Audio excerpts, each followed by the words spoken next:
Imagine growing up in a family where music is treated like a curse. Not just discouraged, completely forbidden. That's exactly the life of a 1-2-year-old boy named Miguel, who lives in the colorful Mexican town of Santa Cecilia. But the strange part is that Miguel loves music more than anything in the world, and that passion is about to send him on an unbelievable journey into the land of the dead. The story begins many years ago with a woman named Imelda Rivera. Long ago, Imelda was married to a talented musician. Together, they had a young daughter named Coco. Everything seemed perfect until one day her husband left home to chase his dream of becoming a famous musician. He never returned. Heartbroken and angry, Imelda decided that music had destroyed her family. From that day forward, music was banned forever. Instead, she built a successful shoemaking business and taught future generations to continue it. As decades passed, the family grew, but the rule remained the same. No music, ever. Now, fast forward nearly a century, Miguel Rivera lives with his huge family, including his elderly great-grandmother Coco, who is now very old and often struggles to remember things. The family continues running the shoe business, and everyone expects Miguel to eventually join it. But Miguel has a secret. While everyone else is making shoes, he's sneaking away to practice guitar. He's completely obsessed with the legendary singer Ernesto de la Cruz. Ernesto was the biggest star Mexico had ever known. He acted in movies, sang famous songs, and inspired millions. Miguel especially loves one song called Remember Me. To Miguel, Ernesto isn't just a celebrity. He's a hero. Miguel spends hours watching old recordings and teaching himself to play guitar. He's so dedicated that he even builds his own secret shrine dedicated to Ernesto. One day, while shining a mariachi musician's shoes, Miguel talks about his dream of becoming a performer. The mariachi encourages him to enter the local talent show during the Day of the Dead celebration. Miguel is thrilled. Unfortunately, his grandmother, Abuelita, overhears everything. She storms over and chases the musician away. For the Rivera family, music is still forbidden, no exceptions. As Day of the Dead approaches, families prepare their ofrendas, special altars decorated with photographs of loved ones who have passed away. According to tradition, these photos allow ancestors to visit the living world during the holiday. While helping prepare the family altar, Miguel accidentally knocks over a picture frame. The glass breaks. When he picks up the photo, he discovers something shocking. A hidden section reveals that his mysterious great-great-grandfather was holding Ernesto de la Cruz's famous guitar. Miguel can't believe it. He suddenly becomes convinced that Ernesto isn't just his idol, he's family. Miguel thinks he has finally discovered his true destiny. He rushes to tell everyone, but nobody listens. Things get even worse when Miguel tries to participate in the talent show. After discovering his secret guitar, Abuelita destroys it. Miguel is devastated. His dream seems completely shattered. Feeling betrayed and misunderstood, he runs away from home. Alone and desperate, Miguel heads toward Ernesto's giant statue in the town plaza. Then an idea hits him. If Ernesto is really his ancestor, then borrowing Ernesto's guitar from his tomb shouldn't be stealing, right? Miguel sneaks into the mausoleum and finds the legendary guitar resting beside Ernesto's memorial. The moment he strums the strings, something impossible happens. The world changes. Suddenly, nobody can see him. People walk right through him. He becomes invisible to the living. But strangely, he can still see his dog Dante. And that's when Miguel notices something even stranger. Skeletons. Lots of them. The dead have arrived. Terrified, Miguel learns that these skeletons are actually his ancestors visiting during Day of the Dead. They explain that by taking the guitar, Miguel has accidentally placed a curse upon himself. Unless the curse is broken before sunrise, he will remain trapped between worlds forever. His family escorts him across a breathtaking bridge made entirely of glowing marigold petals. Beyond it lies the land of the dead. Miguel is stunned. Instead of a gloomy underworld, he discovers a massive city bursting with color, music, lights, and towering buildings. It's a place where generations of spirits continue living long after death. However, not every spirit is equally fortunate. The dead can only visit the living world if someone still remembers them. If nobody remembers a person anymore, they suffer a final death and disappear forever. Miguel soon meets his great-great-grandmother, Imelda. She's exactly as strong-willed as the family stories suggested. Imelda offers to bless Miguel so he can return home. But there's one condition. He must give up music forever. Miguel refuses. Music is his dream. Instead, he decides to find Ernesto de la Cruz and get a blessing from him. After all, Miguel still believes Ernesto is his ancestor. His search leads him to a struggling skeleton named Hector. Hector is charming, funny, and constantly finding himself in trouble. He agrees to help Miguel find Ernesto. In exchange, Miguel must take Hector's photograph back to the living world. Without someone remembering him, Hector fears he'll soon disappear forever. The unlikely pair begin an adventure across the land of the dead. Along the way, they dodge authorities, sneak through parties, and struggle to reach Ernesto's exclusive mansion. As they spend more time together, Miguel starts to realize Hector isn't the selfish troublemaker everyone thinks he is. Deep down, Hector desperately misses his family. Eventually, Miguel reaches Ernesto himself. At first, everything seems perfect. Ernesto welcomes Miguel warmly. He even appears excited to discover a supposed descendant. Miguel finally feels accepted, but the dream doesn't last long. Hector suddenly arrives and accuses Ernesto of stealing his song. A heated argument erupts. As Miguel listens carefully, horrifying pieces of the truth begin falling into place. Years earlier, Ernesto and Hector had been musical partners. Together, they wrote songs and performed across Mexico. But Hector eventually decided to leave and return home to his wife and daughter. Ernesto couldn't accept losing the source of his music, so he did something unforgivable. He poisoned Hector. Then he stole Hector's songs, guitar, and future. Everything Ernesto became famous for actually belonged to Hector. Miguel is horrified. His hero is a fraud. Worse still, Ernesto realizes Miguel knows the truth. To protect his reputation, Ernesto throws both Miguel and Hector into a deep underground pit. Trapped together, Hector finally reveals the truth about his family. His daughter was named Coco. Suddenly, everything makes sense. Hector isn't just Miguel's friend. He's Miguel's real, great-great-grandfather. The man Miguel had been searching for all along wasn't Ernesto. It was Hector. Meanwhile, time is running out. Coco is the last living person who remembers Hector. If she forgets him, he'll disappear forever. Fortunately, Miguel's family rescues them. After learning the truth, Imelda finally understands what happened. Hector never abandoned her. He was trying to come home. The family reunites and prepares one final plan: expose Ernesto. During Ernesto's massive concert, Miguel takes the stage and reveals the truth to thousands of spectators. The crowd watches in shock as Ernesto accidentally confesses his crimes. His perfect image instantly collapses. In a twist of fate, Ernesto is struck by a giant bell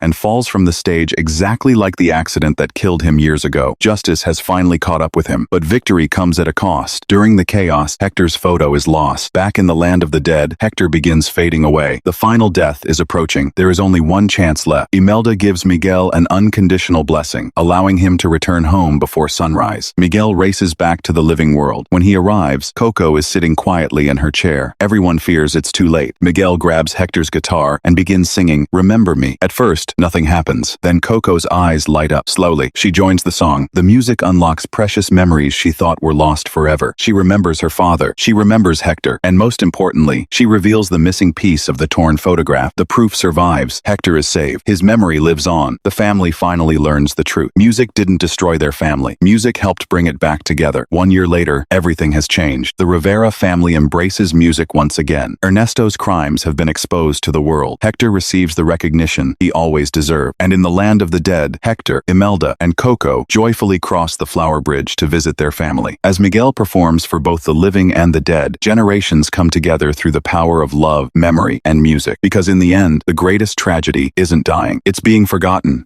And as long as someone remembers you, a part of you never truly disappears. That's the beautiful story of Coco.